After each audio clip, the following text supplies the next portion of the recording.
Hello friends, ISPCS study के इस online platform पे आपका स्वागत है। दोस्तों, काफ़ी दिन बाद मिल रहे हैं क्योंकि मेरी तबीयत थोड़ी सी ठीक नहीं थी। जुकाम, सर्दी, बुखार, ये मौसम चेंज हो रहा है उसकी वजह से हो गया था, इसीलिए वीडियोस भी नहीं बना पा रहा था मैं। तो इसके लिए बहुत बहुत सॉरी। और लेकिन दोस्तों, आप परेशान मत होइए क्योंकि मैंने मैक्सिमम चीज़ें इसमें से कवर करा दी हैं और बचे हुए दिन में भी मैं कराता रहूँगा। बट आपको ध्यान देना यहाँ पे कि PT 365 भी जो है वो आने वाली है। तो जो चीज़ें छूट गई हैं ना, जैसे जो मई मंथ के जो करंट अफेयर्स थे उसमें कुछ चीज़ें छूटी हुई हैं। जनवरी और वगैरह की जो चीज़ें छूटेंगी नहीं वैसे, क्योंकि वो PT 365 आएगा। तो पूरा PT 365 जो है हम लोग पहले से ही पढ़े हुए हैं मैगजीन को, आपको मैंने अच्छे से पढ़ाया भी है। तो उसको हम लोग एक एक दो दिन में एक एक PT 365 को ख़त्म कर देंगे, क्योंकि वो उसमें से मैक्सिमम चीज़ें इसी में से रिपीट होकर आएंगी। मैगजीन की सारी चीज़ें होती हैं जो प्रीलिम्स की स्पेशल होती हैं, उसको बस वहीं काट करके एक जगह जो है कंपाइल कर देते हैं, वो बन जाता है PT 365। तो PT 365 आते ही मैं उसको शुरुआत कर दूंगा पहले दिन से ही, तो आपको टेंशन लेने की ज़रूरत नहीं है। बाकी चीज़ें आप अपने से पढ़ते रहिए। मैं आज शुरुआत कर रहा हूँ कि self help group bank linkage, ठीक है। ये सेल्फ हेल्प ग्रुप जो बैंक लिंकेज प्रोग्राम है, ये प्रोजेक्ट है, ये इस आज से शुरुआत कर रहे हैं। चूँकि इसके पहले लीड्स रिपोर्ट वाले, इसके पहले वाली क्लास में लीड्स रिपोर्ट तक हमने आपको पढ़ा दिया था इकोनॉमिक्स वाले सेक्शंस में। तो हाल ही में सुर्खियों में क्यों रहा कि हाल ही में केंद्रीय ग्रामीण विकास मंत्रालय के अनुसार सेल्फ हेल्प ग्रुप जो बैंक लिंकेज प्रोग्राम है, प्रोजेक्ट है, उस प्रोग्राम के तहत वित्त वर्ष 2013-14 से लेकर के नवंबर 2023 तक जो है सेल्फ हेल्प ग्रुप की लगभग जो है 7.68 लाख करोड़ रुपए का बैंक ऋण यहाँ पे दिया जा चुका है, इसलिए ये न्यूज़ में रहा। और अगर आप अपने सिलेबस को देखेंगे GS3 का आप सिलेबस उठाकर देखें तो उसमें सीधे सीधे मेंशन है सेल्फ हेल्प ग्रुप, सीधे सीधे मेंशन है सेल्फ हेल्प ग्रुप। GS2 के गवर्नेंस में भी आप उसको लिख सकते हैं और GS1 के सोसाइटी में भी आप इसको सेल्फ हेल्प ग्रुप को आप यूज कर सकते हैं, ठीक है। ऐसे में भी ये चीज़ें यूज हो सकती हैं। तो ये बहुत इंपॉर्टेंट होते हैं। जो इंटीग्रेशन आप सीखते हैं सिलेबस में, वही क्या होता है, आपको मार्क्स गेन करता है और वही प्रीलिम्स के लिए भी इंपॉर्टेंट होता है। तो इसमें आप देखिए कि किस मंत्रालय के डाटा है, केंद्रीय ग्रामीण विकास मंत्रालय की डाटा है।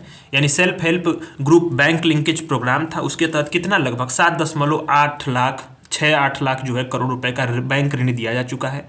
इस परियोजना के बारे में थोड़ा समझते हैं और इसका महत्व समझते हैं, क्योंकि ये मेंस और प्रीलिम्स दोनों के लिए इंपॉर्टेंट है। ध्यान दीजिएगा, self help group bank linkage जो है वो क्या है, बचत आधारित यानी सेविंग है, एक माइक्रो फाइनेंस का एक मॉडल है। इसकी शुरुआत किसने की थी, नाबार्ड ने की थी। ये मेंस नहीं, ये प्रीलिम्स स्पेशल भी है। ध्यान दीजिएगा, यहाँ पर 1992 में नाबार्ड ने की थी। नाबार्ड की स्थापना किस कब हुई थी, शिवरामन समिति की सिफारिश पर 1982 में। अभी हाल ही में RO का पेपर हुआ था, वहाँ पर सीधे पूछा था नाबार्ड की स्थापना के बारे में, ठीक है।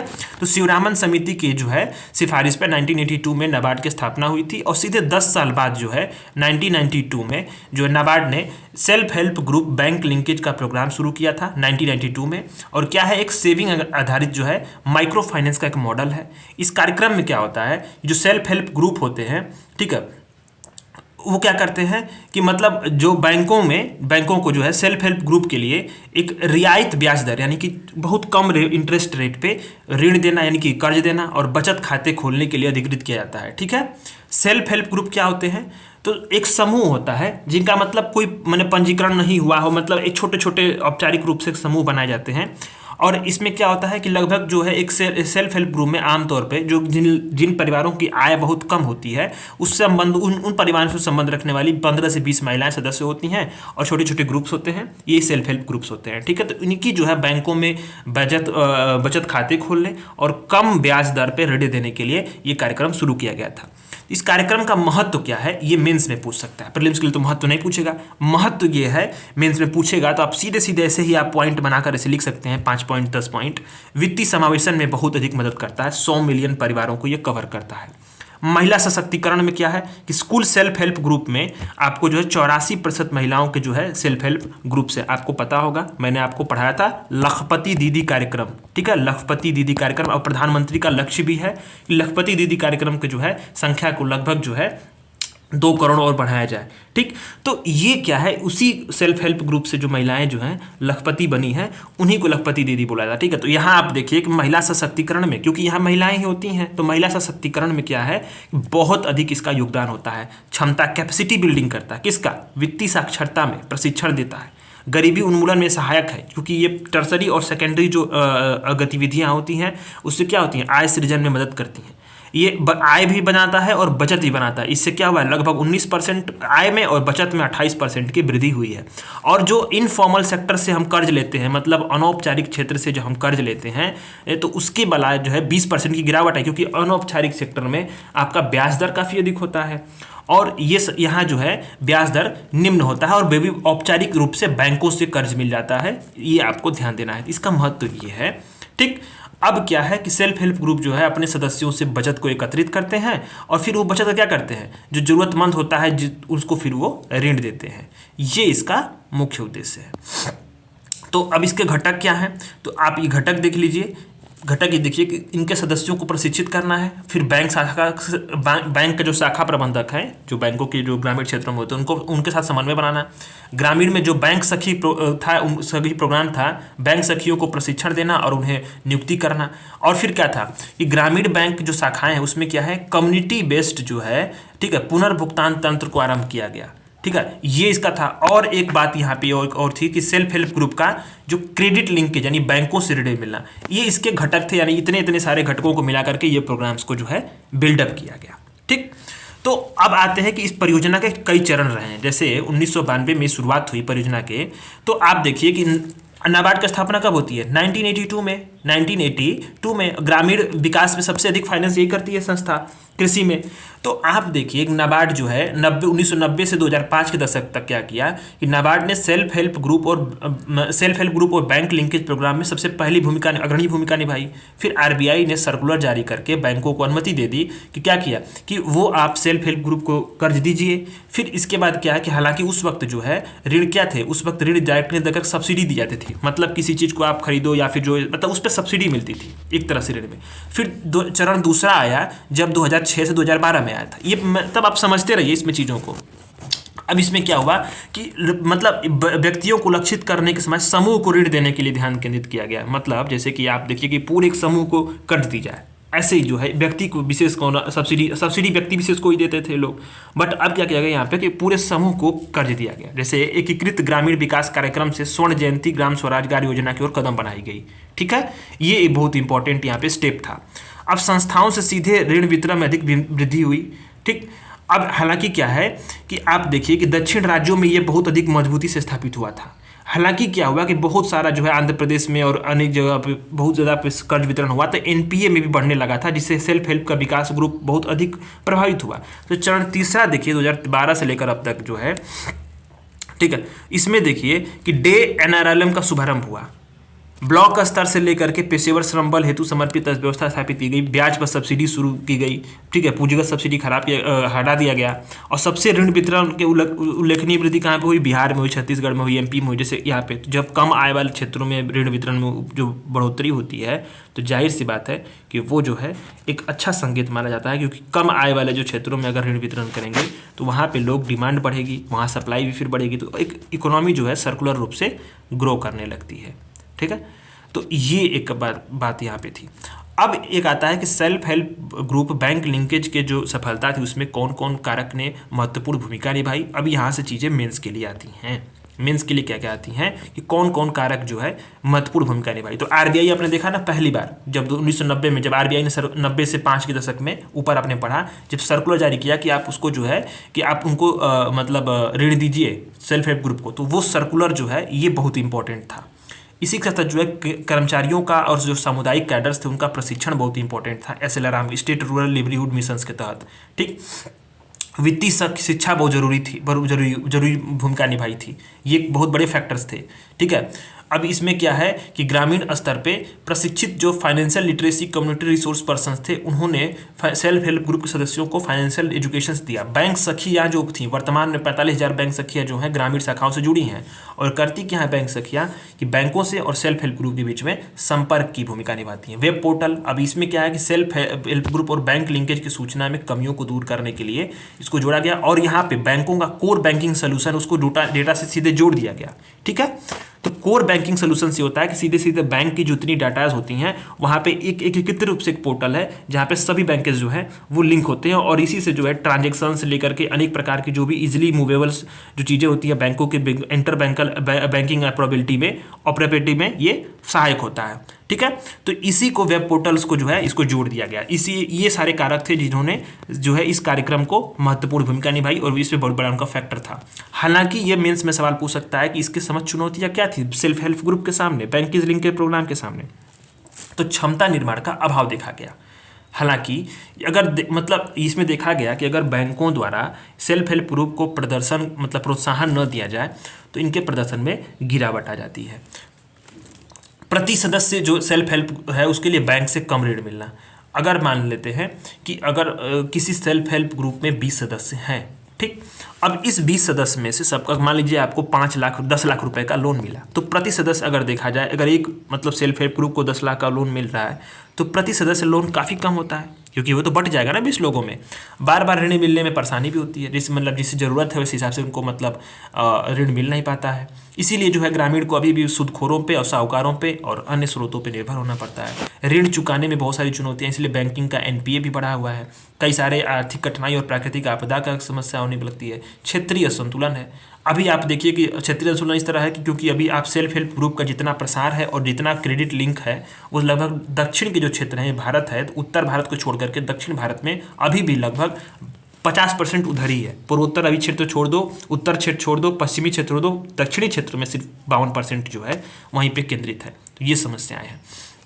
ऐसे में आगे की राह में हमें करने क्या चाहिए कि समुदाय द्वारा निगरानी और सहायता उपलब्ध करना बहुत जरूरी है, जिससे उनके कार्यों में प्रगति और ऋण चुकाने पर नज़र रखी जाए। जोखिम को कम करने के लिए कौन कौन सी रणनीतियाँ अपनाई जा सकती हैं, ऐसे कि कौन कौन सी जोखिम समन रणनीतियाँ हैं उसको देखा जाए। ठीक, ऋण के लिए जो है कोलेटरल रखने का कुछ समाधान रखा जाए, जैसे कुछ जमानत रखी जाए, जैसे कि उससे क्या हो कि मतलब जो है ऋण अगर मान लीजिए चुकाने में असमर्थ हो जाते हैं तो ये एनपीए ना हो, ये कहीं ना कहीं जो है सरकार ये बैंक को भी जो है कुछ न कुछ मिल जाए, कम से कम इतना हो कि हाँ जो है इससे बैंकिंग व्यवस्था पे प्रतिकूल प्रभाव ना पड़े। लंबी अवधि की सतत योजना बहुत जरूरी है, क्योंकि यहाँ से क्या है कि शॉर्ट टर्म के लिए जो यहाँ पे लोन और तमाम चीज़ें होती हैं, इससे क्या होता है, इससे जो होता है कि कहीं ना कहीं वित्तीय साक्षरता की पता चलती है। शॉर्ट टर्म का ये इसलिए बजाय लंबे अवधि की जो सतत योजना बनाई जाए, इस तरह इन लोगों के जो सेल्फ हेल्प ग्रुप है उस तरह की लंबी योजनाओं को, लंबी क्रेडिट के लिए उनकी क्षमता निर्माण की जाए। बाहरी वित्तीय निर्भरता कम करके आत्मनिर्भरता की संस्कृति को बढ़ावा दे करके हम सेल्फ हेल्प ग्रुप को जो है कहीं ना कहीं अब विस्तार दे सकते हैं और उनकी भूमिकाएं में भी हम अधिक से अधिक बढ़ोतरी कर सकते हैं। ठीक है, तो ये आपका मेंस का कंटेंट हो गया। यहाँ आपको नाबार्ड के बारे में पढ़ना है। प्रीलिम्स में ये सवाल बीपीएससी में, यूपीपीसीएस में और यूपीएससी में भी खुद जो है नाबार्ड पे 4-5 बार सवाल पूछ चुका है प्रीलिम्स में। सबसे पहले आप जानते हैं कि नाबार्ड जो है वो क्या है। इसकी स्थापना 1982 में हुई थी, मैंने आपको बताया था। और ये क्या है, एक जो है इसकी सांविधिक निकाय है। सबसे बड़ी बात यह है, एक सांविधिक निकाय के रूप में इसको स्थापित किया गया। सवाल बन सकता है यहाँ आपको गैर संवैधानिक भी दे दे, गैर संवैधानिक लिख दे या सांविधिक लिखे, तो आपको दोनों सही करना है, क्योंकि गैर संवैधानिक तो है ही। ठीक, इसका हेडक्वार्टर मुंबई में है। इसका उद्देश्य यह है कि ग्रामीण समृद्धि को बढ़ावा देने के लिए जो है शीर्ष विकास बैंक है, जो करता है कि सतत और समान कृषि और ग्रामीण विकास को बढ़ावा देता है। अब बोर्ड ऑफ डायरेक्टर्स द्वारा इसकी कामकाज की देखरेख होती है। इसके अध्यक्ष होते हैं, 3 डायरेक्टर्स होते हैं जिन्हें ग्रामीण विकास में विशेषज्ञता होती है। आरबीआई को से 3 डायरेक्टर, केंद्र सरकार को से 3 डायरेक्टर और राज्य सरकारों को से 4 डायरेक्टर्स होते हैं। ठीक है, अब क्या करता है, ये वित्तीय कार्य करता है, कार्य पूछता है, यूपीएससी कार्य पूछता है। बाकी चीजें तो वो लोग पूछ देंगे, वो स्टेट विशेष वाले, जैसे आरओ के पेपर में सवाल पूछ दिया किस सन में उसका स्थापना हुई थी, क्योंकि उसको क्रम से लगाना था। यहाँ कार्य यूपीएससी पूछता है कि वित्तीय संस्थानों को क्या करता है, अल्पकालीन और दीर्घकालीन फाइनेंशियली हेल्प करता है। विकास संबंधी कार्य करता है किस क्षेत्र में? कृषि के ऋण क्षेत्र में, ग्रामीण विकास संबंधी विषयों पे, नीति निर्माण में, आरबीआई से और केंद्र सरकारों के बीच में सहायता करता है। पर्यवेक्षी कार्य करता है किसका? ये ध्यान दीजिएगा, यही फंसाएगा ये वाला सवाल। पर्यवेक्षी कार्य करता है, पर्यवेक्षण करता है, सुपरवाइज करता है किसको? सहकारी समितियों और आरआरबीज का निरीक्षण करता है। ठीक है, ध्यान देना आपको। तो ये वाला पूरा आर्टिकल आपका कंप्लीट हो जाता है। अब हम पढ़ने आते हैं 7वें वाले आर्टिकल पे, प्रधानमंत्री आवास योजना अर्बन। ठीक है, ये अर्बन शहरी क्षेत्रों के लिए प्रधानमंत्री आवास योजना है। इस पे एक जो है सुर्खियों में आई है न्यूज, क्योंकि इस पे अब संसदीय स्थायी समिति ने कुछ रिपोर्ट जारी की है, कुछ चिंताओं को समझेंगे, कुछ इसके बारे में समझेंगे, तो ये कंप्लीट हो जाएगा पूरा आर्टिकल। तो सुर्खियों में क्यों रहा कि आवासन और शहरी मामलों पे संसदीय स्थायी समिति ने केंद्र सरकार से सिफारिश कर दी कि जो प्रधानमंत्री आवास योजना शहरी है उसके तहत बनने वाले घरों को अब तब तक पूरा हुआ नहीं माना जाएगा जब तक उसमें क्या हो, शौचालय, जल आपूर्ति, बिजली, रसोई, इन सब चीज़ों की जो सुविधाएं हैं, ये बुनियादी सुविधाएं उपलब्ध नहीं होती हों। ठीक है, तो इसलिए जो है ये न्यूज़ में रहा है। तो जरूरी भी है बुनियादी सुविधाओं के। तो अब ये बात आती है कि प्रधानमंत्री जो आवास योजना थी शहरी, उस पर क्या है? तो इस योजना का प्रकार समझिए कि ये सवाल प्रीलिम्स में कई बार बना है, मेंस यूपीएससी कि पूछता है कि ये सेंटर स्पॉन्सर्ड स्कीम है या स्टेट स्पॉन्सर्ड स्कीम है, ठीक है, या दोनों के द्वारा फाइनेंस की गई है। तो ध्यान देना है कि ये योजना क्या है, केंद्र प्रायोजित और केंद्रीय सेक्टर की, सेंट्रल सेक्टर की जो है ये योजना है। इसका उद्देश्य क्या है कि सभी को पक्का घर को उपलब्ध कराया जाए। और लाभार्थी कौन होंगे? तो आर्थिक रूप से जो कमजोर हों, निम्न आय वर्ग के हों और मध्यम आय वर्ग के हों। ठीक है, अवधि कितनी है? तो 2024 तक की है, 15 में शुरुआत हुई थी और 24 तक जो है इसको रखा गया है। तो इसकी चिंताएं क्या हैं प्रधानमंत्री आवास योजना की? तो आवास के निर्माण में बहुत अधिक देरी हो रही है। कैसे? क्योंकि बहुत सारे अभी राज्य हैं और ऐसे यूटी हैं, जब कोविड आ गया उसके बाद उनके पास फाइनेंस की कमी है, सरकारी एजेंसियों के बीच जो कोऑर्डिनेशन की कमी है, आवास बनने के लिए बहुत सारी उपयुक्त भूमि है उसकी पहचान करने में देरी हो रही है। ये सब आप जानते हैं सब चीज़ें, क्योंकि ये कॉमन सी प्रॉब्लम्स हैं जो किसी भी योजनाओं में आती हैं, और इन कॉमन प्रॉब्लम्स को पहचान करके आप इन सारी चीज़ों को जो है कई सारी योजनाओं में आप अगर मेंस में आए तो लिख सकते हैं, क्योंकि ये सारी कॉमन प्रॉब्लम्स होती हैं। दुर्गम क्षेत्र हैं, ठीक है, निर्माण सामग्री और श्रम की उपलब्धता में समस्या है, जलवायु संबंधी समस्याएं हैं, और नवीन टेक्नोलॉजी पर ध्यान केंद्रित करने में समय लग जा रहा है। जो अनेक सारे घर बनाए गए हैं उनमें बुनियादी सुविधाओं का अभाव है। ठीक है, तो ये क्या है कि अभी बहुत सारी बुनियादी सुविधाएं नहीं देकर के सिर्फ एक क्या कर रहे हैं लोग, ये लोग कि सीधे सीधे मकान बस एक बन जा रहा है, उसको बोलते रहे परियोजना पूरी हो गई। ऐसा नहीं होता है, उसमें बुनियादी सुविधा, अभी यही संसदीय स्थायी समिति ने बोला कि जब तक जो है इस परियोजनाएं पूरी तरह से पूर्ण न हो जाए, बुनियादी सुविधाएं न हो जाए, तब तक जो है इसको पूर्ण न माना जाए। वित्त की कमी है। अब क्या है कि मैदानी सेक्टर क्षेत्र के लिए 1.2 लाख रुपए प्रति आवास मिल रहा है, और दुर्गम पहाड़ी क्षेत्रों के लिए जो है 1.3 लाख रुपए, 1,30,000 मिल रहा है। लेकिन नया घर बनाने के लिए आप जानते होंगे दोस्तों कि इतना राशि पर्याप्त नहीं होता, इतने का तो ईंट लग जाएगा सिर्फ, या फिर सीमेंट लग जाएगा 1-1.5 लाख का। तो ये भी समस्या है। अब इन सीटू स्लम पुनर्विकास के तहत कई सारे मतलब घरों को निर्माण मंजूरी दी गई। वजह क्या थी कि अभी भूमि उपलब्ध नहीं होना है, झुग्गीवासियों द्वारा नए घर जाने में मना कर देते हैं, कानून मंजूरी करने में देरी होती है, तो बहुत सारी समस्याएं हैं। भ्रष्टाचार बहुत सारा है, क्योंकि अब मध्य प्रदेश देखिए, पश्चिम बंगाल, झारखंड, यूपी में भी खुद अनेक जगहों पर, बिहार में देखिए धन की अनियमितता है, लाभार्थी के चयन में भ्रष्टाचार हो जाता है। बहुत बार क्या होता है कि अनुपयुक्त लाभार्थियों को मिल जाता है। कई बार जो स्थानीय निकाय के प्रतिनिधि होते हैं वो कहीं ना कहीं पैसे उसमें से कमीशन खाने लगते हैं। आपने एक वीडियो वायरल हुआ होगा, आप देखे होंगे हाल ही में, कि अभी एक नेता पहुंचे हुए थे, कई मंत्री कहीं अब यूपी में ही, उन्होंने पूछा आवास मिला, तो उन्होंने कहा कि हाँ 30,000 रुपये का रिश्वत दे करके आवास का पैसा मिला। तो ये समस्या थी, और वो वीडियो वायरल भी हो गई थी। जागरूकता का बहुत सारा अभाव मिलता है, क्योंकि बहुत सारे जो लाभार्थी हैं अपनी हकूक के बारे में मजबूती से अपनी आवाज़ नहीं उठा पाते हैं, ये समस्या है। तो ये सारी चीज़ें होती हैं और ये दिक्कतें हैं। ठीक है, अभी क्या है कि अभी हमें ये देखना है कि इस किफ़ायती आवास के लिए अन्य कौन कौन सी पहल की गई है सरकार के द्वारा। तो आप देखिए, किफ़ायती अफोर्डेबल हाउसिंग फंड की स्थापना की गई, किसके द्वारा? इसका कोष की राष्ट्रीय आवास bank, national housing bank NHB द्वारा अफोर्डेबल हाउसिंग फंड की स्थापना की गई। प्रीलिम्स में पूछ सकता है ये सवाल। ठीक है, इसका गठन क्यों किया गया? किफायती आवास की मांग आपूर्ति को बढ़ावा देने के लिए। दूसरा, रियल एस्टेट विनियमन और विकास अधिनियम 2016। इसका उद्देश्य क्या था कि जो घर खरीदने वाले हितों की रक्षा करना और यह सुनिश्चित करना कि रियल एस्टेट परियोजना की जो बिक्री और खरीद हो वो पारदर्शी तरीके से हो। मॉडल किराएदारी अधिनियम 2021, इसके तहत मॉडल मकान मालिक और किराएदार के बीच में लिखित एग्रीमेंट होता है। ये हुआ। अच्छा, आगे की राह ऐसे में आप कर क्या सकते हैं, इतनी सारी समस्याएं हैं, तो आउटपुट की बजाय आउटकम पे ध्यान दिया जाए। ये बहुत अच्छी लाइन बताई गई यहाँ पे कि मतलब आउटपुट की बजाय आउटकम पे ध्यान दिया जाए। केंद्र सरकार को घरों के निर्माण कार्य पूरा करने में तेजी लाना, बुनियादी सुविधाओं को उपलब्ध कराने के लिए जो है जल्दी से जल्दी यहाँ पे नज़र रखना चाहिए। ठीक है, अभी क्या है, राज्य सरकारों से सहायता ले, निगरानी की जाए। किस तरह से निगरानी की, मतलब जो भी परियोजनाएं हो रही हैं उसका कैसा विकास हुआ, कितना लागत लग रही है, गुणवत्ता है कि नहीं, जो लागत सामग्री है उसका इस्तेमाल हो रहा है कि नहीं, वित्त का स्पष्ट तरीके से इस्तेमाल हुआ कि नहीं, ये सारी चीज़ों की निगरानी बहुत ज़रूरी है। और ऐसे में जो है कि आपको आप देखे होंगे हाल ही में जो है जिला स्तरीय सलाहकार निगरानी समिति गठन किया गया है, तो ये भी एक जो है एक बहुत अच्छा कदम है। समय सीमा इसकी निर्धारित की जाए। अब मतलब परियोजना जो शुरू हो रही है वो क्या हो, समय सीमा में हो जाए। सोशल ऑडिट हो, सोशल ऑडिट बहुत ज़रूरी है, क्योंकि इससे क्या होगा, जो निधि जारी करने और परियोजनाओं को पूरा करने में देरी करने से बचने के लिए सोशल ऑडिट एक बहुत बड़ा उपाय हो सकता है। इससे क्या होगा कि कहीं ना कहीं एक जवाबदेही बनेगी तो कार्य तेजी से होंगे, गुणवत्तापूर्वक जो है सुनिश्चित किया जाए निर्माण। ठीक, थर्ड पार्टी से मूल्यांकन की जाए, इसके लिए मतलब गुणवत्ता मानक हो, बिल्डिंग कोड और मानकों का इस्तेमाल किया जाए, लाभार्थियों के जो हितधारक है उसको शामिल किया जाए। ठीक है, और जो जिन लाभार्थियों को आवास मिलना है वो वास्तविक रूप से लाभार्थी हों, इस बात की पुष्टि की जाए, अपात्र लोगों को न मिला जाए, जन जागरूकता अभियान चलाई जाए। इस तरह से सब चीज़ें जो है बन सकते हैं। ये कॉमन बातें हैं और इसको आप जानते ही होंगे। इनलैंड फिशरीज आप GS3 में देखिएगा, ये सीधे सीधे सिलेबस में लिखा हुआ है और ये इनडायरेक्टली 3-4 टॉपिक से जुड़ता है। ठीक है, तो फिशरीज से मतलब आप जानते होंगे कि ये इतना इंपॉर्टेंट टॉपिक है कि यहाँ प्रीलिम्स में भी सवाल बने हैं और इस टॉपिक से मेंस में भी सवाल भर के बनते हैं। तो ये एक भी बार ऐसा हुआ नहीं है जिस साल इस पे टॉपिक से सवाल बने ना हो।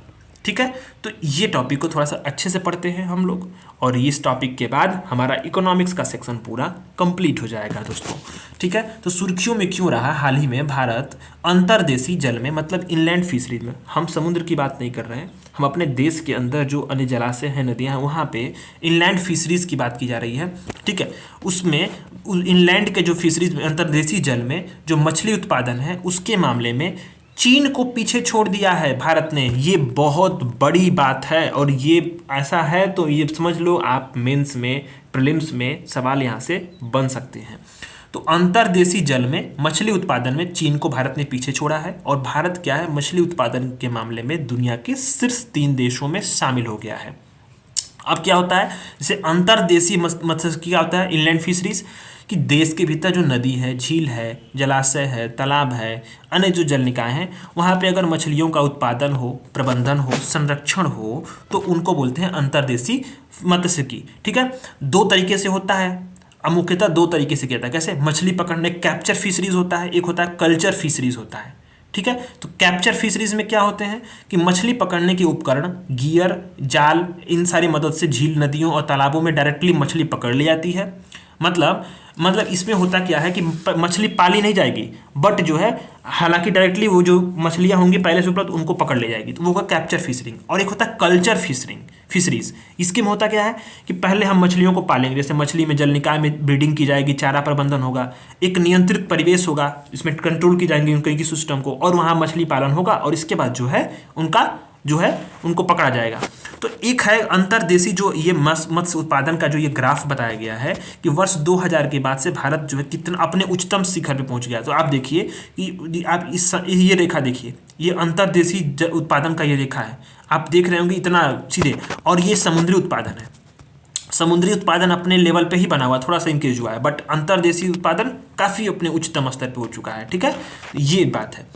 अब एक बात आता है कि अंतर्देशीय मत्स्य की, ये मतलब आपने देखा कि कैसे मछली पकड़ते हैं हमने, कैप्चर फिशरिंग और कल्चर फिशरीज। ठीक है, ये फर्क, ये टर्म्स हैं, ये प्रीलिम्स में भी फंसा देते हैं इंसान को। ये ऐसे ही प्रीलिम्स में टर्म्स आपको पता भी नहीं रहेगा कि कहाँ से पूछ रहा है, ये तो बुक में कहीं पढ़ा ही नहीं, पर ऐसा नहीं होता।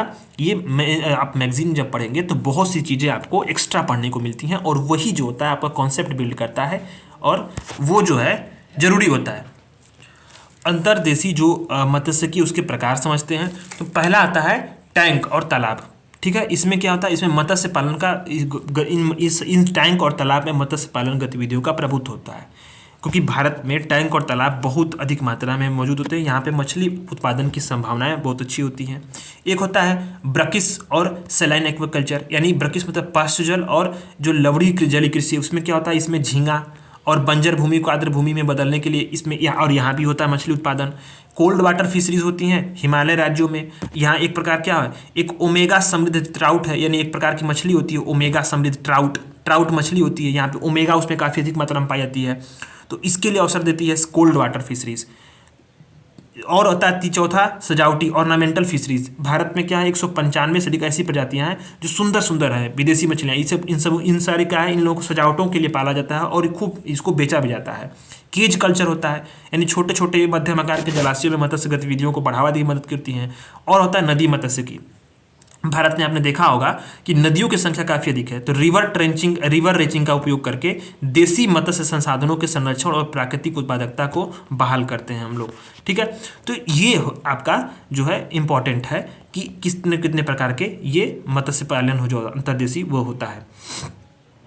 कि आप अब देखिए कि अंतर्देशीय जल में मत्स्यिकी के लाभ क्या होते हैं। अब इसके बाद हम लोग समझेंगे कि रणनीति भारत के लिए संधारणीय रणनीतिक विकास के लिए क्या क्या हस्तक्षेप किए गए हैं और चुनौतियां क्या हैं, और आगे की राह समझेंगे, कौन कौन से कदम उठाएंगे सरकार द्वारा, ये समझेंगे। तो लाभ ये है कि पोषण और खाद्य सुरक्षा में बहुत इंपॉर्टेंट है, क्योंकि अंतर्देशीय जल में प्राप्त होने वाली जो मछली होती है उसमें प्रोटीन होता है, ओमेगा 3 फैटी एसिड होता है, विटामिन डी होता है बहुत प्रचुर मात्रा में। ठीक है, तो विटामिन डी इस सब चीज़ों को देखिए, ये यूपीपीसीएस क्या करता है, ऐसे ऐसे जो टर्म्स होते हैं उसको उठा देता है प्रीलिम्स में। आप उठे देखिएगा, बहुत अजीब अजीब का सवाल पूछता है, सवाल ये प्रैक्टिकल सवाल पूछेगा। तो मछली में प्रोटीन, ओमेगा 3 फैटी एसिड और विटामिन डी होता है। ये मछलियाँ आहार विविधता संबंधी जो पोषण होता है उसको आवश्यकता में पूरी करने में मदद करती हैं, रोजगार अवसर में वृद्धि करती हैं, ग्रामीण अवसंरचना का विकास करती हैं, आपूर्ति श्रृंखला को विविधतापूर्वक बनाती है, डाइवर्सिफाई करती हैं, और प्रोसेस्ड जो प्रोडक्ट होते हैं उससे निर्यात में विदेशी आय मुद्रा जैसे वृद्धि लाभ होते हैं। पर्यावरण के लिए क्या है कि बहुत सारे जो है मछली आक्रामक प्रजातियों को नियंत्रित करके जो जैव विविधता है उसको संरक्षण करती हैं।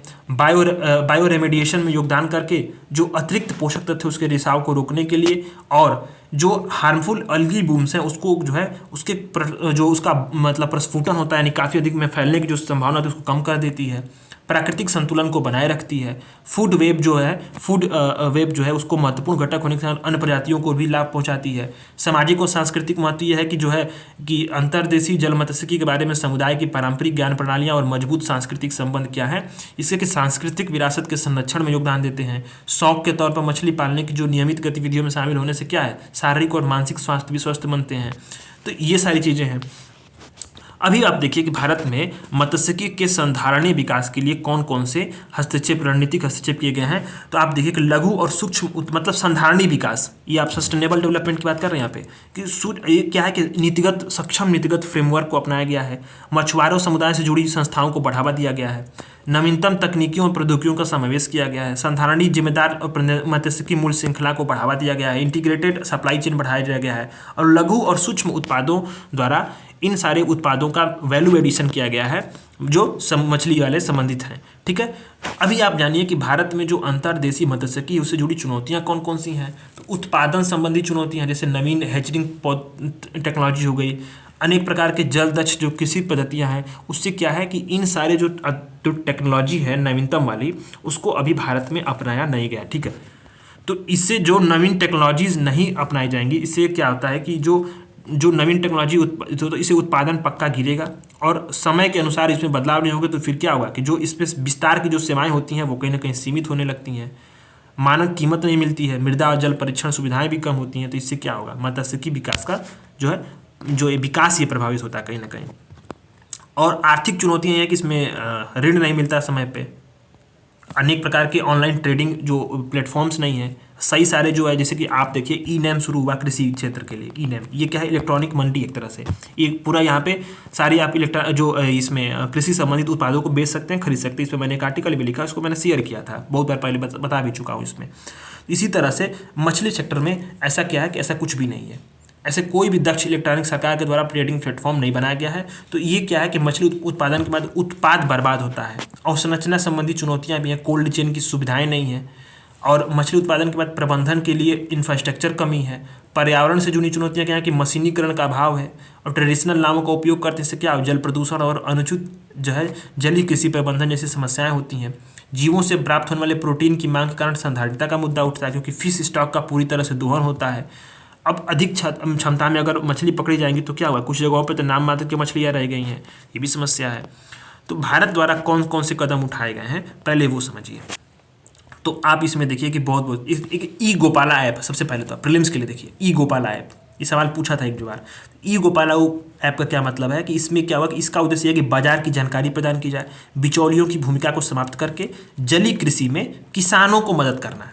ठीक, मतलब इसमें यह है कि बाजार की इस ऐप का यही मतलब है कि बाजार की जानकारी दी जाए, जो बिचौलियाँ होते हैं उनकी भूमिका को खत्म की जाए, जलीय कृषि कार्य में किसानों को मदद की जाए। ई गोपाला ऐप केसीसी सुविधा है, केसीसी सुविधा का लाभ अब मछुआरों को भी दिया जा रहा है। ठीक, अब एक बात है कि fisheries and aquaculture infrastructure development fund, ये जो मत्स्य क्षेत्र है उसमें बेसिक इंफ्रास्ट्रक्चर के जो निर्माण है उसके लिए ये फाइनेंस की जाती है। एक है आपका नेस्पैड, ये क्या है कि national surveillance program for aquatic animal diseases. इससे क्या होगा, ये कार्य करेगा कि जो जलीय कृषि में रोग हो रहा है उस पर निगरानी रखेगा। दूसरा आता है राष्ट्रीय मत्स्य विकास बोर्ड, केंद्रीय कृषि मंत्रालय तक इसका गठन किया गया है। प्रीलिम्स में अगर ये सवाल पूछ दे, आपको घबराना नहीं है, राष्ट्रीय मत्स्य विकास बोर्ड का गठन जो है वो केंद्रीय कृषि मंत्रालय के द्वारा किया गया। इसका काम ही यही है कि जो मछली उत्पादन उसको बढ़ाया जाए और एकीकृत तरीके से मत्स्य विकास में समन्वय दिया जाए। अनुवांशिकी में सुधार के लिए PMMSY यानी कि जो प्रधानमंत्री मत्स्य संपदा योजना की शुरुआत की गई है, बहुत इंपॉर्टेंट है। इसमें क्या होगा कि मत्स्य पालन, पशुपालन, डेयरी मंत्रालय, इसमें क्या मत्स्य सेक्टर में समग्र विकास हो इसके लिए सुनिश्चित किया जाता है। बहुत सारे जलीय कृषि अवसंरचना, कोल्ड स्टोरेज, मछली पर्यटन जैसी गतिविधियां पे शुरू की गई। तो प्रधानमंत्री मत्स्य संपदा योजना बहुत इंपॉर्टेंट है। आपको कमेंट करके बताना है कि किस बजट में इसकी शुरुआत हुई थी। ठीक है, आगे अगर आप देखिए कि बिग डेटा, ब्लॉकचेन और इंटरनेट ऑफ थिंग्स आधारित जो है सप्लाई चेन संबंधी नई टेक्नोलॉजी को अपनाया जाए, इससे नुकसान कम होगा और ट्रैसेबिलिटी में सुधार होगा। मतलब जो है ये सब चीज़ें ट्रैस हो पाएंगी, कहाँ तक क्या पूछा, आपूर्ति श्रृंखला सुधार होगा, लोगों तक जो है सप्लाई चेन की ये व्यवस्था अधिक जो है टेक्नोलॉजी से लैस हो जाएगी। निर्णय लेने की प्रक्रिया में मछुआरों, नाव मालिकों और सरकारी संगठनों को शामिल करके एक जो है एक बहुहितधारक अप्रोच अपनाया जाए। ठीक है, तो इसमें क्या है कि संधारणी और उत्तरदायी मत्स्य पालन को बढ़ावा देने के लिए जिम्मेदार मत्स्यिकी हेतु जो FAO है यानी कि फूड एंड एग्रीकल्चर ऑर्गेनाइजेशन है, उसकी जो आचार संहिता है उसको अपनाया जाए। अब क्या है, मत्स्य किसान उत्पादन संगठन है, उससे जुड़ी जो है ये क्या होगा, किसानों को समूह बनाने में मदद कर सकते हैं, और ये संस्थागत तंत्र भी उपलब्ध कराएंगे सेवाओं की डिलीवरी और बाजार संपर्क के लिए। अब ये आप जानते होंगे ना कि इसमें नीचे मैंने बताया अभी आप नीचे कि मत्स्य किसान उत्पादन संगठन क्या है, एक जो है मछुआरों और उनके हितधारकों का एक संघ होता है। ठीक है, food park, cold storage unit, chiller box, ice factory, इन सारी जो है अवसंरचनाओं का निर्माण करके हम लॉजिस्टिक सेक्टर में कहीं ना कहीं हम जो है इनके सुधार के साथ हम मत्स्य पालन को बढ़ावा दे सकते हैं। तो ये सारी चीज़ें जो है आपका आर्टिकल्स में आती हैं। तो ये पूरा आर्टिकल हमने देख लिया। आधे घंटे की क्लास में हम लोगों ने लगभग 3 आर्टिकल को यहाँ पे कवर कर लिया। अब हम लोग अपने जो है इसमें का न्यूज एंड शॉर्ट्स मैंने पहले से ही पढ़ा दिया हुआ है। तो इकोनॉमिक्स वाला सेक्टर जो है पूरा कंप्लीट, ये पूरा आपका जो चैप्टर है इकोनॉमिक्स वाला ये पूरा कंप्लीट होता है। अब हम लोग अपने पढ़ेंगे सिक्योरिटीज़ वाले सेक्शन पे। तो सिक्योरिटीज वाले सेक्शंस पे भी मैं सबसे पहले क्या करता हूँ, ये वाले आर्टिकल को जो है बड़े वाले आर्टिकल्स को बाद में पढ़ाएंगे। सबसे पहले क्या करते हैं, सीधे आपको न्यूज एंड शॉर्ट्स पढ़ा देते हैं।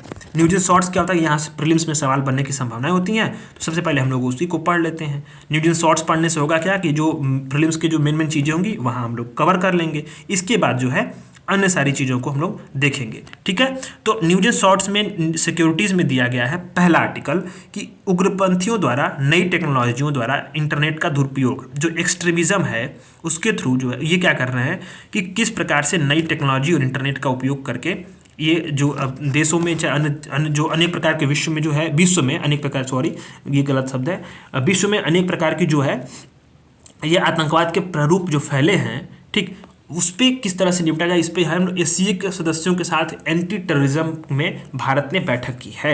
इस पर हम लोग को समझना है। 8-10 आर्टिकल हैं, जल्दी से जल्दी ये लोग खत्म हो जाएंगे और ये बहुत इंपॉर्टेंट है। ठीक, तो शुरुआत करते हैं यहीं से। तो आप समझिए कि भारत ने एससीओ के देशों के साथ एंटी टेररिज्म के सब्जेक्ट पे ये मेजबानी की है। भारत जो राष्ट्रीय सुरक्षा परिषद सचिवालय है, इसने जो है एससीओ के सदस्य देश जो संघाई कॉपरेशन ऑर्गेनाइजेशन है, इनकी जो है क्षेत्रीय आतंकवाद संरचना जो आतंकवाद रोधी संरचना राइट्स, इस पे एक सवाल यूपीएससी पूछ चुका है ऑलरेडी, ध्यान दीजिएगा इसको। ये जो रैट्स है इस पे एक यूपीएससी एक बार सवाल पूछ चुका है, आपको इसको जानकारी होना चाहिए। तो संघाई सहयोग संगठन क्या है, इसकी स्थापना 2001 में की गई थी। 2 स्थानीय निकाय हैं, एक है बीजिंग में एससीओ सचिवालय और दूसरा है ताशकंद में रैट्स की कार्यकारी समिति। ठीक है, तो ध्यान आप यहाँ पे देना है कि 2 इसमें अस्थायी निकाय हैं एससीओ में, एक है बीजिंग में एससीओ सचिवालय है, दूसरा ताशकंद में आरटी रैट्स की कार्यकारी समिति है।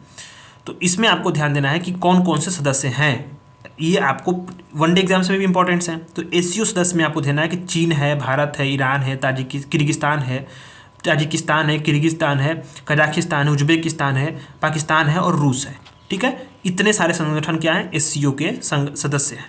इसलिए इतने सारे देश, संगठन नहीं देश, मैं क्या बोल रहा हूँ, कुछ भी बोल दे रहा हूँ। तो रैट्स का मुख्यालय कहाँ पे है, ताशकंद में है। ठीक, और ये ताशकंद कहाँ पे है, उज्बेकिस्तान में है।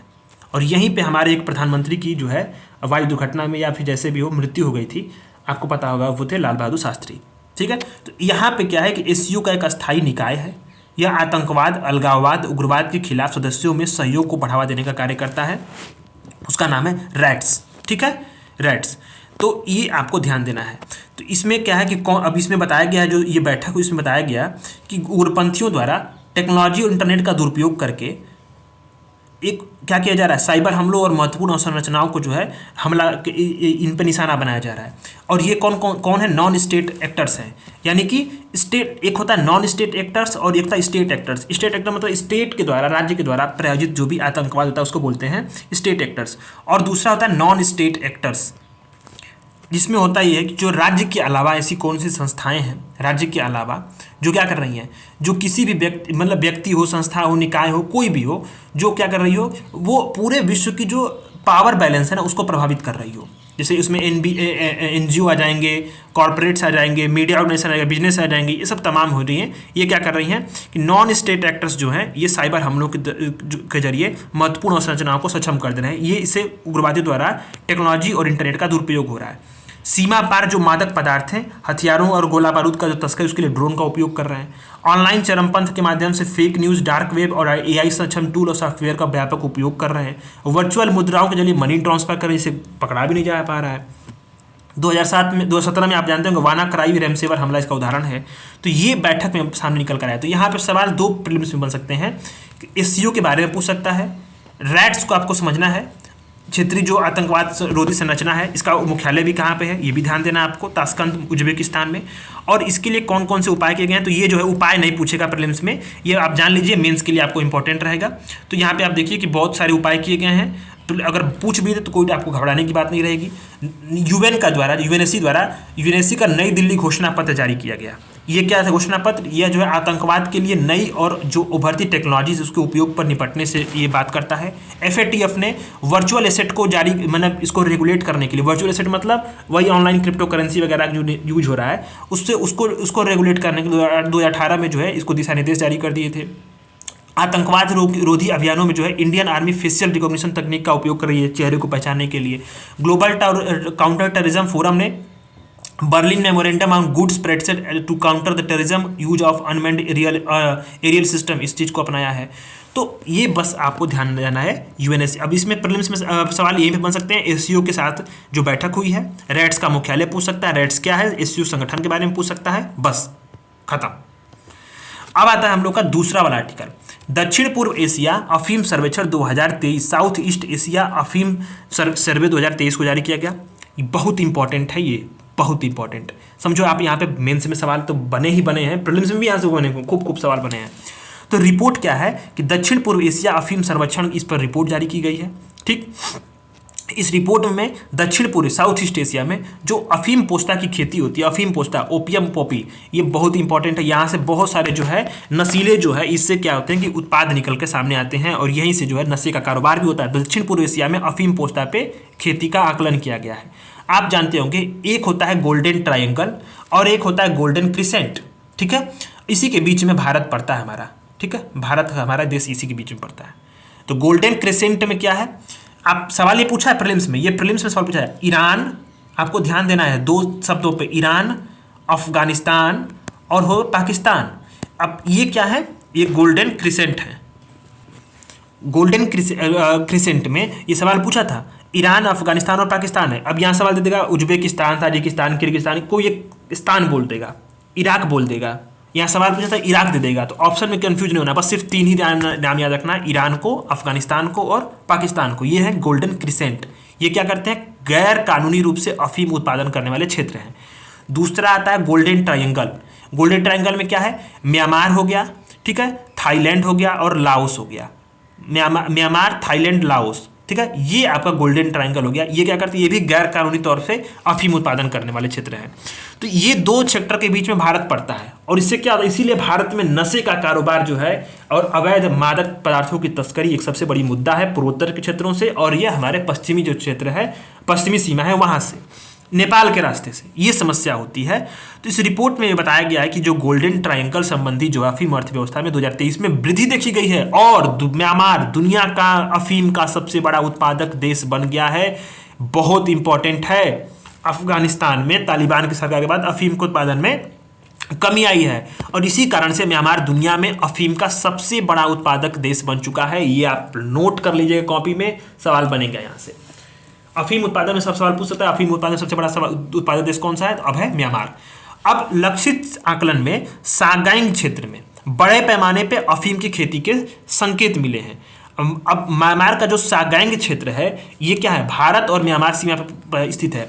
यूपीपीसीएस ऐसे जो जगह होती हैं, जो न्यूज़ में होती हैं और जो उत्पादन संबंधी होती हैं, जिसमें कृषि हो, कोई खनिज हो, अन्य प्रकार के जो उत्पादन क्षेत्रों, उन सारे क्षेत्रों को टारगेट करता है। जैसे पूछा डिट्रॉइट ऑटोमोबाइल के लिए, उसी प्रकार से मॉस्को पूछेगा, ठीक है, बीजिंग पूछ देगा, शंघाई पूछ देगा। तो ये आपको सागाइंग क्षेत्र ध्यान देना है। सागाइंग क्षेत्र कहाँ पे है, भारत म्यांमार सीमा पे है, यानी म्यांमार में है, और अफीम का यहाँ पे सबसे अधिक उत्पादन होता है, ठीक है। इसको आपको सवाल को बनने का ध्यान दीजिएगा। मादक पदार्थों पर तस्करी से भारत की सुरक्षा कैसे चुनौती होती है, तो सीमा पार तस्करी बढ़ रही है। मैंने बताया ना कि अधिक जो मादक पदार्थ है उसको क्या है, अफगानिस्तान, पाकिस्तान, म्यांमार जैसे जो पड़ोसी देश है उससे जरिए आता है। ये संगठित अपराध और हिंसा को भी जो बढ़ावा देते हैं, इससे राष्ट्रीय सुरक्षा के लिए खतरा है। आतंकवादियों के लिए घुसपैठ का भी इस्तेमाल होता है, भ्रष्टाचार और मनी लॉन्ड्रिंग का सबसे बड़ा कारक है, ये हो गया, ठीक है। स्वास्थ्य देखभाल भी में वृद्धि होती है, ये हो गया। अब इसमें एक संस्थान आता है UNODC, United nation office on drugs and crime. इसकी स्थापना 1997 में हुई थी। ये आपको ध्यान देना, 1997 में इसकी स्थापना हुई थी, United nation office on drugs and crime. इसका जो हेडक्वार्टर है वो कहाँ पे है, वियना में है। इसका हेडक्वार्टर वियना में है, ठीक। इसका कार्य क्या है, तो वैश्विक स्तर पे मादक पदार्थों की तस्करी, तस्करी करना, अंतर्राष्ट्रीय संगठित अपराध, भ्रष्टाचार और अनेक जो आतंकवाद के मुद्दों से निपटना है। तो ये 2-3 कन्वेंशंस लागू करता है। एक होता है united nation convention against corruption, और एक है united nation convention against transnational organize crime, ठीक है। 2 कन्वेंशन लागू करता है। इसका हेडक्वार्टर वियना में है। तीसरा आर्टिकल है, हिंद महासागर में नौसेना संगोष्ठी हुई है, बस किससे बीच हुई है, 8वां संस्करण रॉयल थाई नेवी, थाईलैंड के बैंकॉक में आयोजित हुआ। इसमें अन्य जो भागीदार देश उसके जो नौसेना जो हेड थे, यानी अध्यक्ष थे, वो आए हुए थे, ठीक है। तो कोरिया गणराज्य था, यानी कि जो कोरिया गणराज्य की नौसेना को पर्यवेक्षक के रूप में शामिल किया गया, ठीक। बस बात खत्म। 2008 में इसको नौसेना ने रखा था। इसका विचार, ये क्या स्वैच्छिक एक पहल है, करती क्या है, हिंद महासागर में जो भी, हिंद महाक्षेत्र में जो भी तटीय देश हैं, उनके नौसेनाओं के साथ जो है समुद्री क्षेत्रों से जुड़े हितों को सहयोग बढ़ाती है। और IONS ने IMEX 22 के नाम से समुद्री अभ्यास का पहला संस्करण आयोजित किया था, और यह संस्करण होता रहता है, ठीक है। अब आता है जीरो ट्रस्ट ऑथेंटिकेशन। ये जीरो ट्रस्ट ऑथेंटिकेशन क्या है, एक सुरक्षा साइबर की तकनीक है। इसका क्या करते हैं, जो साइबर इंफॉर्मेशन टेक्नोलॉजी में उपयोग होगा, इसमें मल्टी फैक्टर ऑथेंटिकेशन, कई बार जो है ऑथेंटिकेट किया जाएगा, कई सारे मतलब स्टेप्स होंगे, निरंतर निगरानी होगी, इसका उपयोग होगा।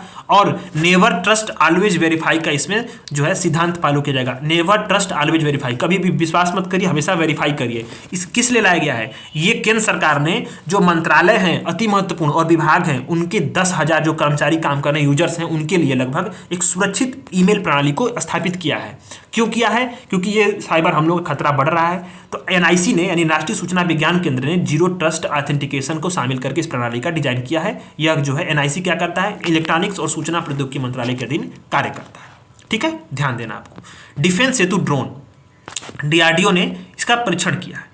ठीक है, आकाश अस्त्र साइबर प्रणाली अग्नि को देखेंगे, बस अब खत्म होने वाला है। तो डीआरडीओ ने autonomous flying wing technology demonstration का इसका सफल परीक्षण किया है। ये क्या है कि स्वदेशी उच्च गति वाला फ्लाइंग विंग युक्त मानव रहित जो है यूएई है। सवाल पूछ सकता है, प्रीलिम्स में पूछता है सब चीज़ों पे, और ये यूपीपीसी से पूछता है ऐसे जो फैक्ट्स होते हैं। ठीक है, तो ये क्या है कि एक में इसमें इसके टॉलेस्ट कॉन्फ़िगरेशन वाला फिक्स्ड विंग है, मतलब इसमें विंग है, पंख है। ठीक है, ये विमान है और भविष्य में तेजी से विकसित किए जाने वाले मानव रहित लड़ाकू विमानों का एक छोटा सा संस्करण है। कौन विकसित किया है? डीआरडीओ ने किया है इसको। ठीक है, रनवे से टेक ऑफ और वहाँ पे लैंडिंग कर सकता है। जीपीएस और गगन का उपयोग करता है। गगन क्या है? जीओ ऑटोमेटिक नेविगेशन। ठीक है, तो ये क्या है कि भारत अब इस परीक्षण के बाद फ्लाइंग विंग तकनीक में महारत हासिल करने वाला दुनिया के जो चुनिंदा देश हैं, कुछ लोग उन सारे देशों में शामिल हो गया है। ठीक है, अभी भारत में क्या है कि रक्षा क्षेत्र में ड्रोन की आवश्यकता क्यों है कि खुफिया जानकारी एकत्रित करना, सटीक हमला करना, खोज बचाव करना, आसानी से मतलब इनको ऑपरेट करना। तो भारत सरकार इसके लिए बहुत सारे जो है प्रयास कर रही है। जैसे ड्रोन शक्ति योजना शुरू की गई है। इसका उपयोग क्या किया जाएगा? ड्रोन उद्योग को संस्थागत बनाया जाए और फ्रेमवर्क बनाया जाए, सभी इदारे एक साथ काम करें। पीएलआई योजना इसके लिए शुरू की है, प्रोडक्शन लिंक्ड इंसेंटिव इसके लिए ड्रोन के लिए, और भारत की ड्रोन नियमावली 2021 को लागू कर दिया गया है। हाल ही आप देखिए कि भारत में ड्रोन क्षमता के समक्ष कौन कौन सी चुनौतियां हैं। तो कानूनी निर्माताओं और ड्रोन जो विनिर्माताओं उसके बीच में तालमेल नहीं है, इसकी कमी है, बहुत बड़ी कमी है। आवश्यक जो पुर्जे हैं और उपकरण हैं ड्रोन निर्माण के लिए, उस पर आयात हमारा अधिक निर्भरता है। अनुसंधान विकास की कमी है। ठीक है, पुर्जा का जो मानकीकरण है और बड़े पैमाने पे उत्पादन हेतु आपूर्ति, इसकी समस्याएं हैं। ये समस्या है। आकाश वेपन सिस्टम आप जानते हैं, हम लोग 6वां आर्टिकल अब पढ़ने वाले हैं कि हाल ही में भारतीय वायुसेना का अभ्यास अस्त्र शक्ति 2023 को इसको आयोजित किया गया। वायुसेना का युद्धाभ्यास था। एकल फायरिंग यूनिट का उपयोग हुआ। 25 किलोमीटर की रेंज पर एक साथ कई सारे 4 हवाई लक्ष्यों को भेजने का प्रदर्शन किया। भारत ऐसा विश्व का पहला देश बन चुका है। मतलब एक ही समय 4 हवाई लक्ष्यों को भेज दिया गया। ठीक है, तो ये आपको ध्यान देना है। आकाश वेपन सिस्टम, अब ये क्या है? सवाल कहाँ से बन सकता है? किसने बनाया? डीआरडीओ ने बनाया। ठीक, कैसे काम करती है? तो ये सतह से हवा में मार करने वाली मिसाइल प्रणाली है। सतह से हवा में एक साथ 4 निशानों को इसने जो है भेदा है। तो ये इंपॉर्टेंट है। अग्नि 1, अब ये बात है अग्नि 1 तो कई बार पूछ चुका है। और एपीजे अब्दुल कलाम द्वीप से अग्नि 1 का जो है ये ट्रेनिंग लॉन्च शुरू हुआ। ये बैलिस्टिक मिसाइल है। ठीक, और ये क्या करती है? रेंज 700 किलोमीटर से अधिक है। डीआरडीओ ने इसको विकसित किया है और ये परमाणु सक्षम है, सड़क परिवहन योग्य मिसाइल है। विनेक्स, ये सवाल कई बार होता क्या है कि जो प्रीलिम्स होते हैं ना, जिसमें स्टेट पीसीएस हो और सीएपीएफ हो, सीडीएस हो, एनडीओ, इसमें सवाल पूछता है किस चीज़ का? ये एक्सरसाइज का। यूपीएससी भी पूछा हुआ है कई बार। तो विनवेक्स क्या है? विनवेक्स है कि भारत और वियतनाम के बीच आर्म्ड फोर्स है, यानी जो स्थल सेनाएं हैं उनके बीच में ज्वाइंट मिलिट्री एक्सरसाइज है विनवेक्स 2023। तो ये आपके न्यूज एंड शॉर्ट्स हो गए किसके? सिक्योरिटीज वाले सेक्शंस पे। 4 आर्टिकल्स हैं, उसको भी नेक्स्ट क्लास में कंप्लीट कर लेंगे। और इसके बाद हम लोग सीधे इन्वायरमेंट और साइंस एंड टेक्नोलॉजी 2 सेक्शंस बचे हैं। उम्मीद करूंगा कि 3 दिन में, 6 दिन में आपका मैंने इसी महीने में दोनों सेक्शंस को कंप्लीट करा दूं, ताकि मई से लेकर के आपका दिसंबर तक का करंट अफेयर जो है पूरी प्लेलिस्ट बनी हुई है और हमने करा दिया है पूरा।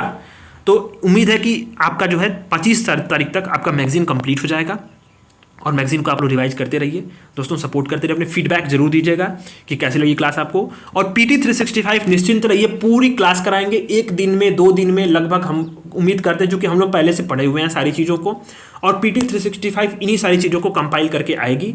और मैं आपको गारंटी देता हूँ 2 दिन में एक पीटी 365 खत्म हो जाएगा, क्योंकि उसमें से बहुत सी चीज़ें सब कुछ रिपीटेड ही आएगा। तो उसको बस एक बार क्या करना है, एक तो हम लोग को रिवाइज करना है। जिन लोगों ने क्लास पूरी देखी है बस उन लोगों को क्या करना है, उन लोगों को रिवाइज करना है, क्योंकि बाकी सी चीज़ें उन लोगों ने पहले से ही पढ़ रखी है। ठीक है, तो पूरी पीटी 3, और जिन लोगों ने नहीं पढ़ रखी है वो भी पीटी 365 से अपना रिविजन, अपना क्लासेस कर पाएंगे। और पीटी 365 को हम लोग जो है लगभग 1 हफ्ते के अंदर सारे पीटी 365 को कंप्लीट कर देंगे। निश्चिंत रहिएगा, सारा करंट अफेयर जो है प्रीलिम्स के पहले आपका हो जाएगा। ठीक है, धन्यवाद।